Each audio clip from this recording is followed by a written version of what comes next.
Chase Thomas podcast. My nephew needs me to record. See, I already hate it. I hate it. Hello and welcome back to another episode of the Chase Thomas podcast, where I'm still the aforementioned Chase Thomas, coming to you live from Knoxville, Tennessee. Everything School HQ, the 1-0 top 10 Tennessee Volunteers, fresh off a dominating victory over a Power 5 school in the Virginia Cavaliers. Also here, a very over it already after 3 weeks away, AL.com sports editor, Andrew Hammond, fresh off the nonsense that the state of Alabama is pushing out, that Auburn's back, that Alabama, Jalen Milroe with this 13 completions, that Alabama is back. Everything's coming up Alabama football, and we're moving on from the Vols. Hold on. Okay, so did you have to deal with who's going to be the starting quarterback for 3 months? No, you didn't. So yeah, the fact that there was a competent quarterback and it was like, this is good. We all get the opponent, but you know what? Still look good. Speaking of quarterbacks, though, somebody's got a quarterback over there. Who likes his Instagram stories? It's me. Actually, no, it'd be over there. It'd be over there. Sorry, I'm looking at the screen. Yeah, I know. You don't have a quarterback, Chase. Whoa. We have a running back. We have a lot of running backs. Let's got 2 thumbs and a starting quarterback. This guy's team. the noted Hard Knocks watcher, Bob Silverman. I haven't seen one. Have you not? I've seen the first episode, and I feel like I'm in a camp with a lot of people.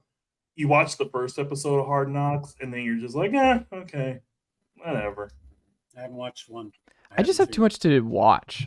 And my wife and I were doing this thing, so when I'm not watching football or we're not reading or doing whatever and not recording the pod, and going on walks, and that's the sort of thing. We're watching Twin Peaks. Actually enriching your relationship. Are you watching the original Twin Peaks? Or yes. Twin Peaks so my wife has never watched Twin Peaks, so we're now early into season 2, and it's just great. You're about to hit a rough patch. I'm warning you. You're about to hit a rough. Well, I mean, I've seen it. No, I've seen it multiple times. All No. right, Twin Peaks is one of my all-time favorite shows. And okay. yeah, no. I love Twin Peaks. But yes, there is a rough patch that we're gonna hit. But I think it was, and I can't wait to explain it. Where it's like, well, it was the ABC, and David Lynch decided to stop working on the show. But the thing about shows like Twin Peaks is that maybe this is just me getting older, but a lot of it is just that I love spending time with Dale Cooper.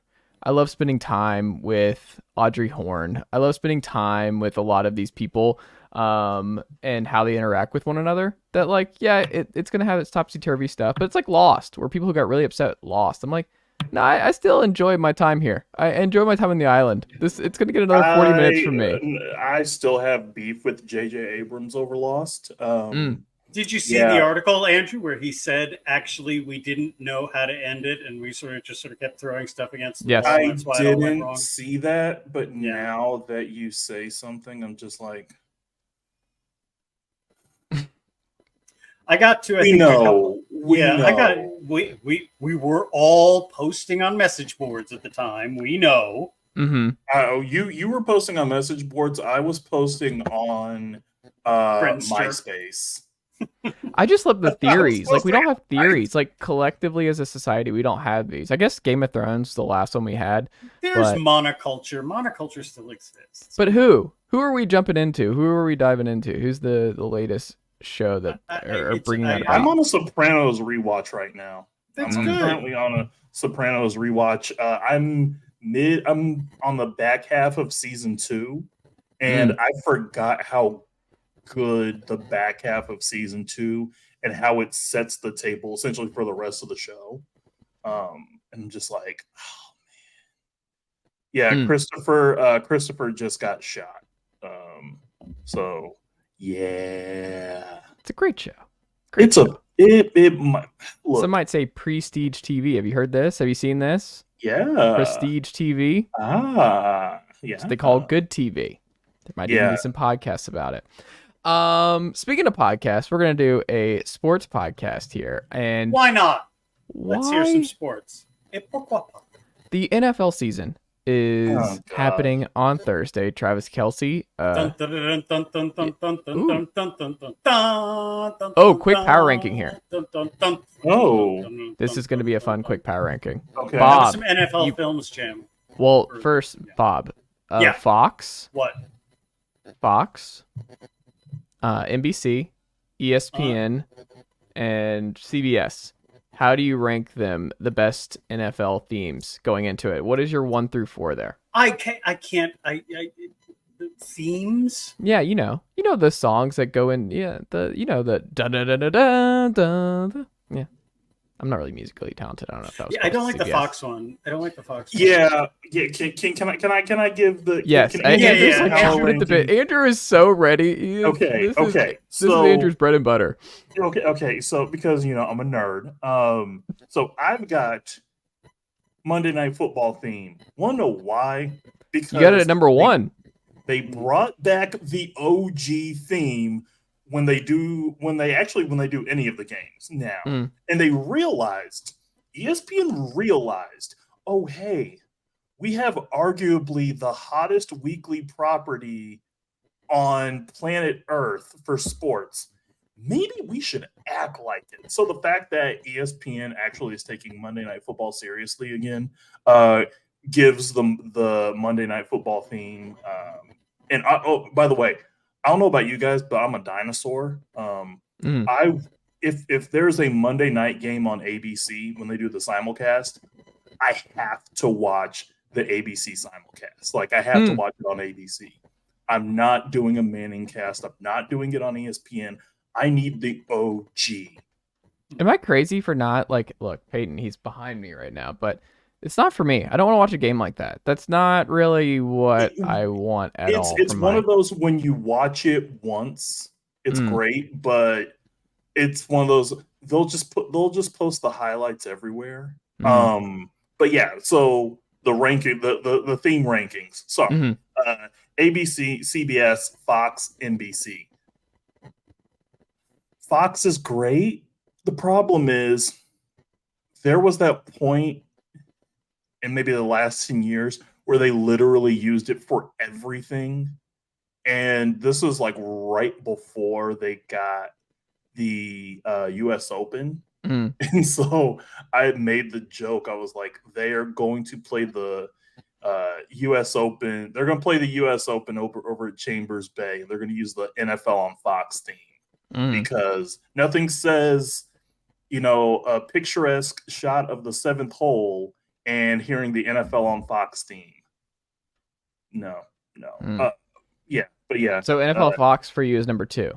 It's 3. Oh, so NBC what's 2? is CBS. CBS is 2. So NBC is last for you? Yeah, just I like the NBC one. It's fine. I honestly, you want to know who has a sneaky good one? Amazon. I couldn't tell you what Amazon's is off the top of my head. I have no idea what it is. It's a banger. Is it really? It actually might be 3. Actually, might be 2 or 3. I think it's because I've never started it from the beginning, because Amazon has that great thing where you can jump right in, and I just wait and I fast forward to all, because they say the game's starting at blank, and they start if you jump into an Amazon, I don't know if they'll do it this year, but if you jump into the game and you're not home at the beginning, you have to fast forward because it will say here, would you like to watch blank and blank, and it's an hour and a half of that pregame show. You have to fast forward forever, and I'm I don't want to watch this. They don't do the thing where it's hey, you have the pregame show, but then you actually have the actual game. Yeah, separate them in viewing experiences. I don't understand why they do that. I mean, I guess I do. They want. Yeah, I totally get it. That's actually, I cleared that one up in mid thought there. So, but no, that's why I go to grad school. Amazon is actually they've got a banger. One, they got a banger theme. 2, the product, the on-screen product, is actually really good. Yeah. I like it. With all that being said, though, place to watch a Jaguars Titans game. I would say best place to stream live sports. I was like, Apple TV might have. Definitely not Apple TV. No. Go on. It's not Apple TV. It's Apple TV. I don't know. I don't like. My main problem with all of these streaming platforms, and I know I'm going to sound ancient. When I push a button, it doesn't change the channel immediately. Yeah. That really bothers me. We should have stopped at TiVo. TiVo was perfect. All we needed was to be able to record what we wanted to watch. Well, I'm saying that idea. Look, I cut the cord. I don't have cable anymore. I have YouTube TV. No, I had to go with Fubo because they're the only one that carries the Knicks and the Mets. Oh, okay, that's fair. I get that. So I didn't have any the only reason I'm getting cable at all is because I want to watch the Knicks and the Mets live, and I don't want to, sign on to some. Are you still watching the Mets live? Yeah. It's just funny because they suck. It's background noise. I like hearing Keith, Gary, and Ron talk. It's fun. It's just it's ASMR for you now. Oh, yeah, so it's Brian Eno's music for airports, but as a baseball team. You've hit the Royals portion of the season where it's just like, look, if it's on, I'll put it on in the background. There is a giving up all hope espouse a certain amount of freedom, and there is something. Look, once you've hit rock bottom, man, just enjoy lie down, take a rest, take a nap. No, don't do that. Don't do that. You got the Jets coming. Speaking of the Jets, though, Bob. In any case, I don't like the fact. We're going back to that. Channel surf. I really don't like the fact that you can't channel surf. He really is going crotchety old man on us. It's Bob, really real Andy Rooney stuff. It really is. I was going to say, is there a CBS game on Fox, or is there a CBS game in 60 Minutes? Let's say it's a Friday night. You need a Ben Matlock poster. I'm having a relaxing Friday night, and I'm watching the Mets, and they're getting they're getting their curb stomped losing by the Braves, and it's 7-0 in the third inning. Yeah. Maybe I want to flip over to Diners, Drive-Ins, and Dives and watch a segment of that. It takes me like a minute and a half. And by that point, I'm just depressed. Really is going full Andy Rooney because that's a very Andy Rooney thing. But also, it's not a bad take. It really bothers me. Yeah. It legitimately does. What do kids do though? They don't even understand this. Like they grew up in. They're not turning on cable. They're not. They have no idea what we're talking about. So I want to be able to flip back and forth between Diners, Drive-Ins, and Dives the next game, and I can't do it. And maybe I want to watch 5 minutes of the movie The Core, starring what's his name, Eckhart. Who'd you say? What movie? The Core. The Core. That's not a movie. It's a delight. It's a fantastic. It's a fantastic sci-fi flick. It's a very good, bad, grade B movie starring Aaron Eckhart. It is. It's what about late 90s, early 2000s, kind of like 2000s. It's 2004. Yeah, it's like that peak. So the plot of The Core is The Core. Not to spoiler it away, but the Earth's core has stopped rotating, and it's causing superstorms and super hurricanes, and it's going to destroy the whole planet. But a team of super scientists led by Aaron Eckhart and Jennifer Garner, I think. Hilary Swank. My apologies. Hilary Swank and Stanley Tucci as a stand-in for Carl Sagan and Delroy Lindo are going to use their sort of mole super-powered we can travel through the center of the Earth vehicle to, using their science powers, restart the Earth's core. DJ Qualls is involved. It's delightful. But I cannot flip between the Mets and that. And it ruins So you're telling me that you would rather watch a team I have to watch with one of the highest Mets game. With one of the highest salaries in baseball. That's been one of the biggest disappointments. Arguably, actually, no, they're. I don't want to watch them. That's the point that I'm making. They're such a disappointment. He wants it to be easy to go away from them and to. I want to be able to watch the Core and Triple D and the Mets by going boop boop boop. Jesus Christ! And every boop takes a minute and a half. That's he 6 wants minutes. the boop, Andrew. Let Bob boop. So Bob, have you've seen the movie Wolf of Wall Street, right? Correct.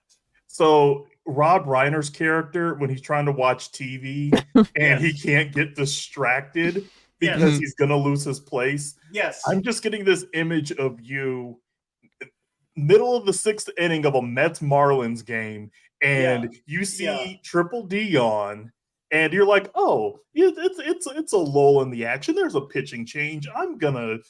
And you're just frustrated as hell.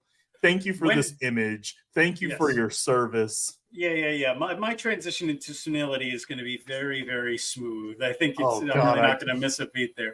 Can we just be, actually, no, the funny thing is, so I posted a picture because like the whole thing about kids don't get it these days. Mm-hmm. I posted a picture of the old ABC regional grid that you would have for college football Saturdays. So you get 3 or 4 games, and I basically just posted, hey, this is a time when you kind of had to look up, okay, where is my favorite team playing? Because you might be out of market. You might, have to settle for a Big 10 or a Big 12 game, or if there's a game you wanted to watch, you might be out of luck. And it was kids clearly, no idea what you're talking are about. just like, well, we have all the games now.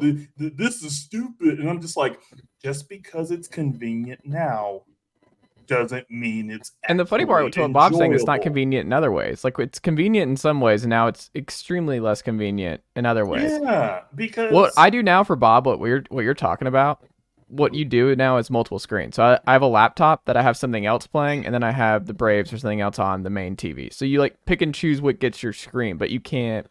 That's the fastest way of doing it. It's just having something else going as a backdrop. There's a movie about a person trapped. There was a movie made in the 60s. It might have been a Chris Marker movie about a woman trapped with multiple screens. It's not Leisure. It's a different Chris Marker movie about this exact phenomenon. So I can't do that. Sorry. It is too on the nose, fulfills all of the Jet Age dystopian horror pictures, and so I cannot fulfill that manifestness. Sorry. That's fair. Sorry, not sorry. Chargers or Dolphins more likely to break through this year, Andrew? Okay. Wow. Okay. Oh, you're serious? Yeah, You're serious about this. I have a show sheet. Y'all won't let me do it. I have a show sheet that I do every week. This show is a free-form jazz odyssey. Well, no, I get you that. can't rely on the show sheet. The tyranny of the show sheet will not rule over us. Here's the thing. It's not the show sheet, because I did see that, but I'm just like, Chargers or Dolphins. That's why I'm laughing, because you're telling me to trust one of these teams. You got to trust one of them. That's like me saying, hey, Andrew, do you want to go on a diet? No. I can't trust either of these teams. Like, Why can't you trust? So you don't trust the Dolphins? The Dolphins? No. Division, sure. Like, it gives me pause. I look at the Chargers. When's the last time you were able to actually trust the Chargers? Not in my lifetime. This team will Definitely never on the be road in Jacksonville. The Chargers have been it's like The Shining, man. Philip Rivers has always been the quarterback of the Chargers. He will always be the quarterback of the Chargers. He never left. Yeah. The peppermint roll guy, that stench is not leaving your franchise ever. Just the entire. So what was it? Was it 22? No, it was 21. It was 21 because it was the final game of the season. And the Chargers, if I remember correctly, the Chargers basically could have won it in regulation and then decided to go to overtime, if I remember it correctly. They just went ahead and went to overtime, and I was just like, Brandon Staley, what are you doing? You can't do big brain-ish when, why? You are not Bill Belichick. Even Bill Belichick would look, idiot, you have a chance to end somebody's season. That thing, do it. Yeah. Yeah, I can't trust the Chargers. Marty The Chargers Schottenheimer, will always maybe find the rest most in peace. hilarious way to collapse. That's When the Chargers. last year when people were saying that the Chargers this is their year. This is when they're gonna take over the AFC West, and I'm just laughing.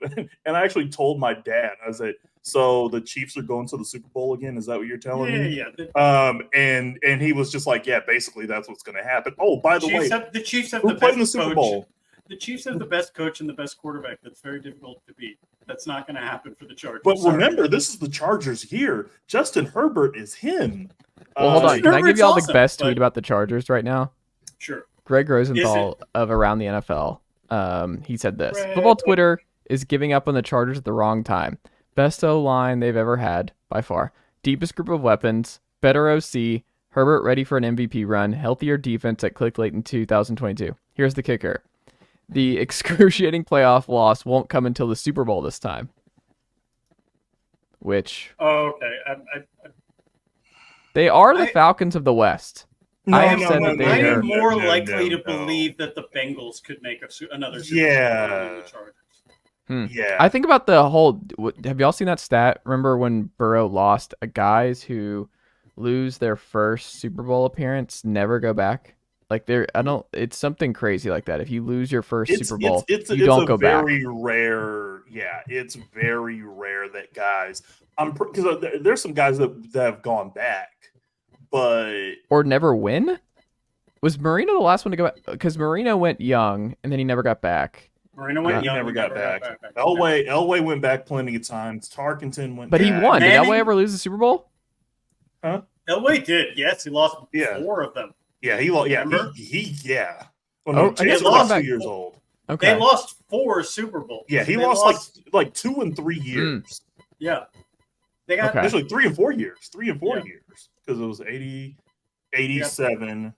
And they got pasted by the Giants, the Washington football team, and Dan the Reeves. 49ers, and then why do you think Dan Reeves ended up in Atlanta? No, here's what it is. 3. Okay, 3 Super Bowls for the Broncos. Here is what it is. Yes. I have the stat now. The previous 16. My apologies to the Broncos, to Broncos country. The last 17 quarterbacks to lose their Super Bowl debut haven't made it back. That's what it was.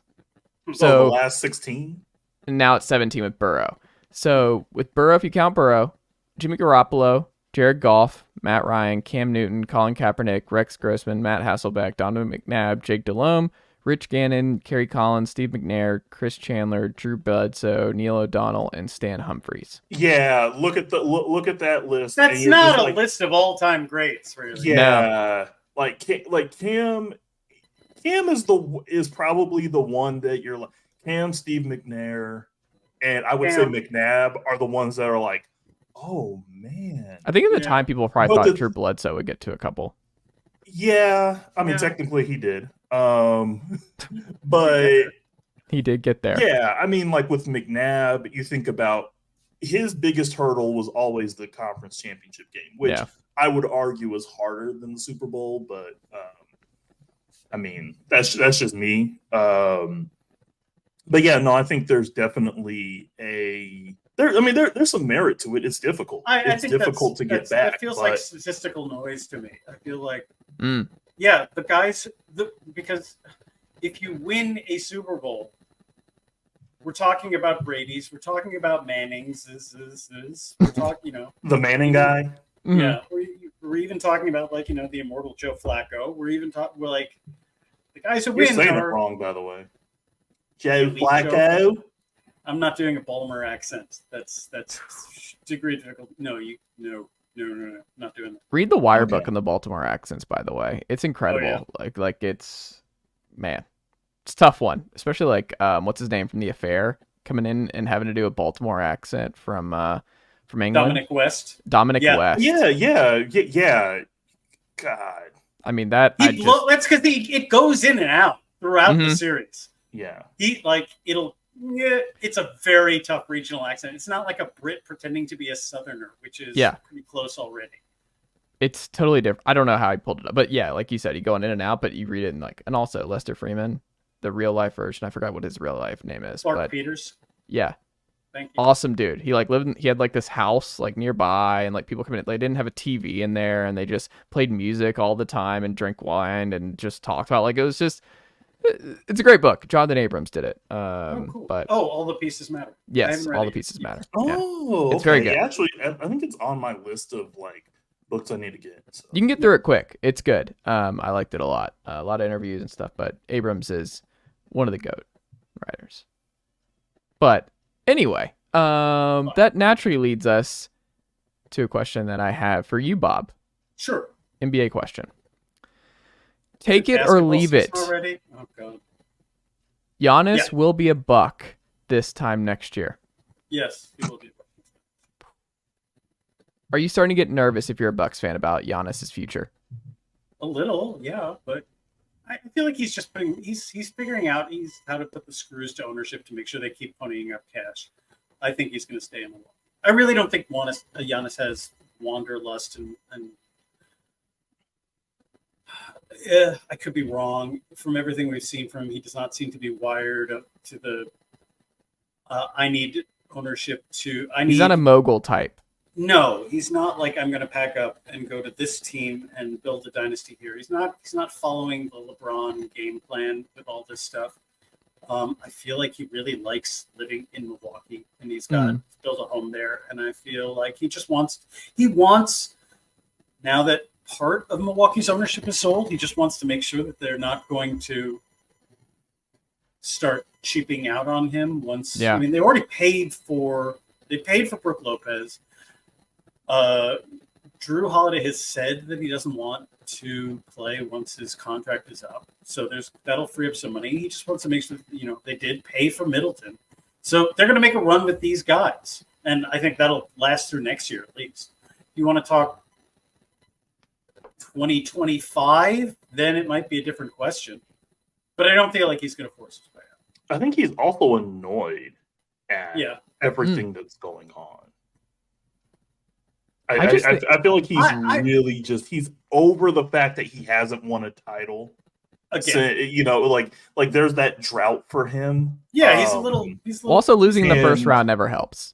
Like losing, and he's without a coach. Yeah. He's without the coach. Like the coach he had is gone. Think of who's coaching in Milwaukee now? Adrian Griffin. Adrian Griffin. Oh, right, it's Adrian Griffin. Okay. Yeah. Wichita's very own. Shout out to the Dub. Bob's like, yeah, of course. That man I feel like he had been an assistant coach for everyone in the league before he got this job. Absolutely. Like Adrian Griffin, I've seen on an assistant coach bench for 25 years. Like Adrian Griffin has been under everybody. I don't think that's the case because he was in the NBA then, and his son I'm telling you, Adrian, there are team. some guys you just are like, he's been on every bench. Like, you know who's going to be on it? Felt that way. Ty Lue felt like Sam Cassell is going to be that. Sam Cassell's on his way. Fizdale was like that. Yeah. But then he took we can't say that name too much around Bob. Sorry. No. He's going to go full Rob Reiner again. I so wanted Fizdale to be a good coach, and he was so bad. I was so hopeful that he would just bring he brought an optimistic energy, and so you never really hated the guy for being a bad head coach. I'm sure he's a really good assistant coach. And he might get got LeBron's ear. Like he's the ultimate. Like his career. Like LeBron did him so many. Like just good. Like LeBron liking him elevated him for so many years. Where it was like David Fizdale was just like LeBron likes him. LeBron like that was like the whispers. You would any NBA pod. It was like Fizdale's got. Can I bring up a different NBA point though? I don't know if you guys know this, but neither James Harden nor Dame Lillard have been traded, and we've got about what? Give it time. 3 weeks to go before training camps start. Here's what's going to happen. Fewer than 2 months, 7 weeks till opening night. The next week and a half, something is going to happen because the thing is, things have been entirely too quiet. So I'm glad that you said that, Bob. I'm glad you said that. You're welcome. But the thing I wanted to bring up with this is not whether it happens or not. Maybe this is me. Maybe this is me having some of my love of the NBA fade a little bit. I really just don't care where they end. I find it so tedious and boring. The Dwightmare was more compelling than Dwightmare was fun. welcome to the club, Bob. Bob, I'm sitting here going I like, got my smoking jacket. I'm sure we might wear the same size. I've got some vapes. I'm a 40 regular. And I'm trying to quit vaping. I'm quitting vaping, you guys. Are you? My yeah, Good. Yeah, I am. Good. And it's turned me into a raving lunatic the last couple of weeks. If you're having a TV turning issue, you really at least don't you have the understand. Mets. You do not understand. Like, I actually have the sensation of cells feeling like they are hungry for this chemical. It's not gotten to the point in Train Spotting where there's a dead baby on the ceiling or anything, but it's been pretty bad. Good. But good. You've seen Train Spotting, right? Yes, I have. Yeah. Yes, it's a little closer to the Bloom County panel where Steve Dallas is trying to quit drugs, and he's tied in a chair by Opus, and he's bouncing around, and the only way Opus can get him to stop is by shoving ding-dongs and ring-dings in his mouth, and there's that famous panel where he's collapsed in the kitchen in his underwear with Hostess cakes all around him. That's sort of more where I'm at than Train Spotting. We're definitely going to need the Jets to not stumble out of the gate because, it's good. The Jets are not a trigger. The Jets are not. I'm not literally in this case triggered by the Jets. Okay. What was my point? Okay, the NBA. I don't care. I just don't care where they end up. I find it boring. Miami will probably get him on the cheap. The Clippers will find a way to get Harden on the cheap. And I just don't care. Any hashtag this league kind of joy that might have been milked. And this really could have to do with Twitter dying and sort of sports Twitter being a vague remnant of itself. Because there was I obviously caring about things like the abortive effort by the Dallas Mavericks to sign DeAndre Jordan was made a lot more fun by the fact that you could follow along with everyone in a collective online space. And that space doesn't exist anymore. And so it really just might be that, I'm going to talk about it in my group chats and in, Telegram groups and in DMs, but it's not the same.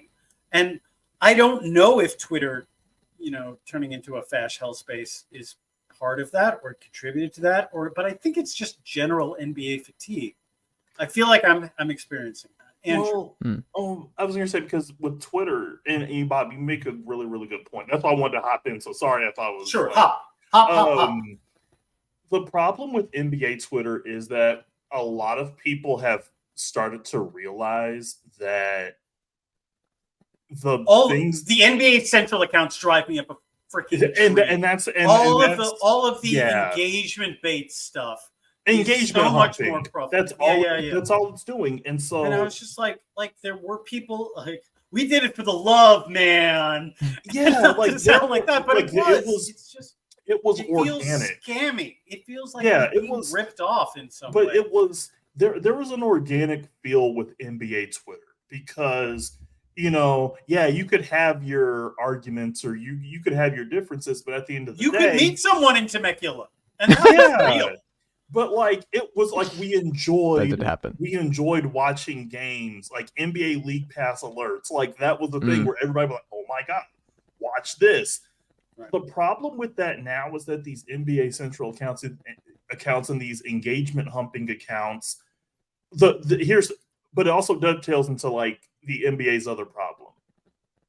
The NBA has an issue with the day-to-day discourse regarding league history. And I say that because it's basically it's used off as a jumping point. It's a jumping off point for things. But then when people realized, engagement and all of these different things and all these little hyperboles and all this stuff, when that becomes the central crux of what you talk about when it comes to the NBA. Yeah, the actual product. The actual product. I know it's a very small sequence off the court, point, but I think on the court. all of those people who thought that social media was going to be able to replace actual like viewership and discussion of the game, and this would be a way that they could ride to relevance as a global product. They need to touch grass. All the people who said that was harmful to the actual product in the court, they were all right. They were all right. And for whatever culpability I might have for participating in that kind of NBA discourse or whatever, or enjoying it, I feel like there was a time when it could be enjoyed. Once it became a marketing strategy, of course, it just got hollow, right? Like it just became a lot more hollow. It was never enjoyable. Well, I also think part of it enjoyable. Like, but they I just were remember right. growing I up. think the actual product of the NBA court is undoubtedly as good as it has ever been, if not better. You might want to critique the homogeneity of league offenses. I still enjoy there is a uniform crisis. Yes. I really miss I enjoy a good old fashioned low post move. So it's a little weird that that's been completely excised. You can be nostalgic for different styles of play. I was gonna say I can't wait for that first post up from KP and the Celtics. The players next have game. more skill now than they ever had in our entire lives, and it's enjoyable to watch. But it's but I all of the ancillary stuff now, which I did enjoy at one point, I find it now tedious and exhausting. I don't care. I don't think it's an age thing. Care. I think it's just the way, like you said, it's just years of like it being hollowed out. I think it's a big part of it. I don't think who cares aside from people in you know what it was? It was Beckley leaving. It was Beckley leaving Hoop Speak Live, and that was it. That was the death nail when he just stopped committing to the grind of Hoop Speak Live. That was it. It's Beckley Mason's fault. Yeah, sure. Okay. It's so in any case, like it's very weird to me that there are two superstars right now that are on the block, and there was a time, I'm going to say 4 years ago, where there would be a lot of people caring about this, writing about this, and reporting on this. And maybe there's no news to report. And do you think maybe part of it though is? But it feels like I know I don't care. So maybe I'm just transposing my kind of hoops and hedonia here onto the rest of the world. But it does feel like other people don't care as much either. I think part of it is just that like it's happened so much, and people are just real. I think a lot of basketball fans are just like, text me the alert. I'll see it on NBA Central when it happens, but I don't care until it actually happens. God, I think, no. Yeah, I can't wait for Pop Crave to beat Woj to a story. That's going to be a real bellwether moment. Well, but that's what people want. Does that make sense? Where I think people are just like, they're resolved where it's going to happen. It's just, I'm not going to sit by my phone for all the stupid media. updates. It's also in a way that like there's a media fatigue when it comes to wildly gestures at everything. Yeah. So it used to be very like circa, I'm going to say 2013, when I was still blogging about the Knicks fairly regularly. Mm-hmm. It was very important. And even like for a couple of years after that, it was a rare time that I wouldn't have a second screen going while watching a game. I would watch a game and I'd make sure that I had my phone in my hand so I could so I could see what network was going to post about Jose Calderon, or I was going to, or whoever was Kevin McElroy just over here upset with Mike Woodson. Right. Yeah. Really dropping some blog names over on this podcast tonight. And I don't care now. I really don't. Isn't don't that need sad? to be on Twitter. I just want to watch the game. Yeah. And maybe that's better. Like it is a bit, talk about, 1960s era dystopian predictions. The need to have multiple sources of information present at all times while watching a basketball game. If that's not a comment on the state of Can I tell you the dorkiest thing I would want? Like coddling the American mind. I don't know what it is. Yes, go ahead. If I think I told my wife this once, where I was like, my wife. One of the nerdiest things about me is like, if I Andrew, is your draft pick coming up? Sorry, I want to help you out here. No, it's actually like at the bottom of the next hour. So, yeah. What do you guys got? Look, man. I'm pick 13 Mm-hmm. in a snake draft. I hate it. Yeah, I was 12 and 13. So I'm gonna have to like. Wait, how many teams are in your league? 14. Okay, that's a tough one. Yeah. 2 QB So or 1 I'm QB? like gonna have to. I'm basically gonna have to like draft ahead on everything, Yeah. and I hate doing that. I hate that. I hate being at the beginning or the end because those 2 picks at once. Yeah. It makes me mess up. And Yeah. so like I'm gonna have to I reach am for a so thin quarterback. at tight. I am so thin at tight end this year. Is it a 2 QB league? Huh? Two What'd you say? super flex, 2 QB leagues. Is it a super No, flex it's just league? it's just a basic flex. But like I'm like doing like the pre-draft and looking at like, okay, who am I going to be able to get in the third round, like, or like the second or the third round? Like I may have to get a quarterback in the second round, and I hate myself for it. Mm. I'm in a 2 QB league this year, and I did okay with my QBs. Turned out really well. I got Justin Fields and Trevor Lawrence. Oh, that's good. Oh, So I'm very that's excited. actually really good. Yeah. So I'm excited about my QBs, although my tight ends are awful. Because I'm thinking about going wide receivers first. I loaded up on wide receivers. Yeah. So like I'm thinking about picking up. Anyway, I'm sorry. I interrupted. I bought some Chase's wife to do fantasy football chat. I'm sorry. Please go right ahead. No, she does actually. She's mad that I'm not doing it because she really likes fantasy sports, but I'm out. And like I've been out for a while now, and it's amazing. Sorry to but That's I don't want to fine. think about it. I want to watch the Falcons and not have an interest in why I'm. That's fine. I don't want to draft a Falcon. I just want to That's enjoy fine. it this year. I don't want to draft Bijan Robinson. But no, what I was gonna say is like, one of the things that makes me sad is like I have this daily. I have a Google sheet, right? That one is all my podcast stuff, and like basically my emails and all the different people and contacts to keep everything straight, right? The other one though that I've accumulated, like I've built that for like 7 years. The other one is my daily reading list, and I separate it by sport, politics, newspapers, Substacks, newsletters, all that kind of stuff.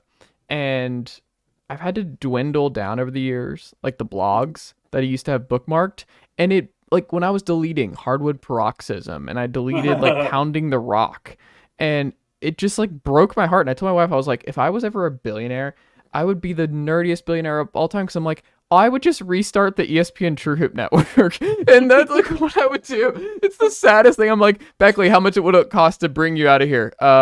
Hey, Matt Moore, I need you to go ahead and restart. Like I would go through all my guys to bring them back because something Rivera, who ran the Orlando blog. Eddie Rivera. Eddie Rivera. See, like I have all like let's bring back Steve McPherson. Let's bring back all of my favorite like NBA writers that just disappeared because of the True Hoop Network going away that I used to read every day. And I'm like, I just miss it so much. I really do. There were some really good blogs. There were so many good We're blogs. romanticizing it probably a little more than we should. But would you recommend kids today aren't starting blogs? There's no good 'cause blog about the because Wolves. There's no pipeline. There's Yeah. There's no way to earn a living. There was no way to earn a living then, and like a few people got like full-time jobs out of that network, but it wasn't really viable. We thought it was, maybe, but we were wrong. But digital media died. So whoops. Tell that kid now to make a bunch of TikTok videos. Do it in like literally tell them to make like 20-second TikTok videos. So Andrew has a for all- journalism point to make though. Yeah, and with that, the whole like blogging media space, it's still there, but it's been overtaken by hot take culture. Like it's hard to do nuance. You cannot pay for. There is very little. The thread to be able to pay to get someone to get a job in media by paying for your writing, whether it's reporting or again whatever speaking of freeform jazz odysseys, whatever the whack stuff we were putting out then is. Yeah. Not me yelling at a University of Tennessee student tomorrow. Restart Grizzly Bear Blues or whatever that 3 Shades of Blue. Stop writing for the school paper. Give me back my blogs. Sorry, they're not coming back. Like, what are you talking about? They're not coming back, man. You don't understand. There was great blogs back in the day. There were great blogs. There's no Zach Lowe without it. You're just gonna be the old man who is who was literally like just yelling around, bring back the blogs. Yeah, ESPN Sweet Spot Network. Let's bring it back. I think it was Sweet Spot. I think that's what it was. Just a Bit Outside, the great baseball blog that was a little bit for Rob Nyer on Fox Sports. Let's remember some blogs. There were so many good ones. Yeah, none of them are. The money's gone. I'm gonna Money was cuss. never there. Fucking sucks, and I hate it. So Yeah. I know. Language. I know. I just miss I'm it. gonna- Like, I'm it gets gonna- me fired up. I like reading smart people talk about the things that I like. Yeah, but you're in the minority. Most people I don't just- like reading. Well, we'll leave it there. Bob, what is your Yeah, pick of the what's week here? Telemarketers. Oh, HBO. I I need thought to you were just. watch that. Yeah. I need to watch that. Speaking of delightful regional accents, Mhm. there are some real. Please tell me Delco. pure- Please tell me Delco. Oh yeah, they're Jersey accents we're talking here, man. The Mm. whole thing is Okay. set in Jersey. Okay. We're talking Jersey. We're getting Okay. Jersey accents there, Randall Cunningham. That's what we're Thank getting. you. I wanted Delco, but that's fine. No. You're getting wears a giant starter jacket throughout. So I'm basically getting Vince. Vince Russo. You are getting the documentary American Movie, but set in New Jersey and produced by Danny McBride. I'm in. Yeah, and the Safdie brothers. Hmm. It is. But it's a starts show, out- not a movie, right? No, it's a documentary. It's a 3-part documentary. Oh, but I mean, it's multiple it's a part two-part documentary. It's documentary, not like okay. one thing you watch at It once. is. Three parts, 3 one-hour episodes. It is a documentary that starts out just as a portrait of these guys who are working as telemarketers in the mid to late 2000s, and it turns into a whole other thing. I won't spoiler alert it by telling you what it turns into, but it is great. Okay. I mean, not great. It's really good. It's really worth 3 hours of your time, or 1 hour in 3 separate chunks. Telemarketers on HBO. Okay. And yes, it is. It is a wonderful slice of Americana in both the best and the worst sense. I love it. Andrew, what about you? Yeah. What's your pick of the week? Good question. Honestly, I'm just doing a Sopranos rewatch. That's fine, man. Do you think? That's fine. Like it. Well, because here's the thing. Speaking of Starting Jersey, Thursday, like it's wall to wall football. Like, yeah, just.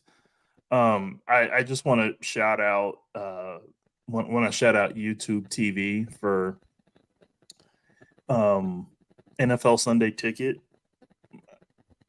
I don't know what I'm going to experience on Sunday, but Is that a just know write-off that for you, I'm by the ready. way? That's pretty nice. It's actually You're a sports writer.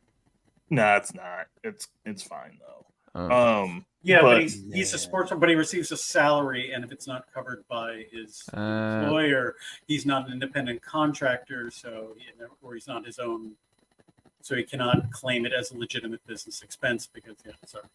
well, that's stupid. Thank you, Bob. Sure, no problem. So like I'm excited to see what it looks like. Winning Time is really, really good this season. Is it? I'm enjoying it because mainly Okay, because like that's fine. I I'm not kind of know and understand like what's going on. I will say this: after Winning Time is over, we may need to take a break on the sports doc / series. Because Swamp Kings revealed everything. I haven't watched Swamp Kings, but it was like I wasn't shocked by anything that was, it was like, oh, hey, they basically just said, yeah, Florida had a great run, but these were some wild guys. Yeah, we gotta stop doing the whole last dance your way to It's not a replicable model. You cannot Michael Jordan to scale. your last dancing your legacy. There's only a few amount of people who can do that, who are actually interesting. I've had the Derek Jeter doc ready to go. Just like, it's like one of those random empty afternoons. Just, watch it. And I'm just like, nah. I'm interested in the Serena Williams one because I think there's been so much throughout her career that it warrants it. It's the problem. The problem is that the formula is inherently flawed. You cannot produce an interesting, compelling documentary about anyone, athlete or whomever, if the actual subject of the documentary has the final creed. Well, and I don't think it's going to be a commercial. And in this case, it's okay because Michael Jordan is sociopathic enough to think that like every single thing about him is worthy of inclusion, as even his but I think with Serena, and I think in Serena's case, it's a chance to really basically say F you to the critics, which I'm actually interested But even that is going to be if she has control of the final cut or her team does. Yeah. It's not going to be real. It's going to be a commercial for whatever, But I think hers is going to be more hers is going to be more, I would say a bit more honest than MJ's, because she's never shied away from her flaws and shied away from the things in her career. But yeah, I'm just over the whole. You don't have to watch any of them. No one has. You're not going to learn anything new. I will say this: BS High. Have you watched BS High? No. Oh, Bob, I think you would enjoy it. Okay. I think because it's actually a very good character study on the coach, and you just see somebody slowly unraveling as the documentary is being shown. And I think you'll enjoy it. All right. And it's on HBO too, or it's on Max. No, it's on HBO. I don't know. I've never heard of Max. You mean Cinemax? I've never heard of it. Skinemax. No, I'm not doing this. Sorry. It is what it is. My take of the week, Bottoms. Go see Bottoms. I've heard Absolutely that's a hilarious. funny movie, yeah. We don't get many comedies in theaters anymore. Go support comedy movies in theaters because I miss them, and it's not something it's just an hour and 40 minutes of fun. It's crazy. Like, the football players wear their uniforms the whole movie. They never come out of the uniforms. It's over the top. It's not real, but it's so funny. And Marshawn Lynch being the best he improvised evidently all of his lines, by the way. Did he really? Yeah. That's just Marshawn incredible. That's just just Marshawn being Marshawn. Yeah. Marshawn is incredible in this movie. Yeah. And the fact that he improv'd, I love that even more. Marshawn being the best actor, him on Murderville last year with Will Arnett, where he had to do that too, because that was a improv show on Netflix. Did y'all watch that, Murderville, with Will Arnett and company? I have not. It's so good. Very, very funny. But Marshawn Lynch, fantastic. But also that whole cast is just stacked and very, very funny. Go see that. DailyBeast.com. Go subscribe today if you have not already. AL.com. Subscribe there if you have not already. And then, of course, Chase Thomas Podcast if you enjoyed today. Subscribe. Apple Podcast, Spotify, YouTube. If you're watching on YouTube, youtube.com/Chase Thomas Podcast. YouTube. And tell us about the new look, the TV look here. So that's where we're at. Bob Silverman, Andrew Hammond, thank you as always, and I'll talk to y'all next week. I gotta do the MSNBC.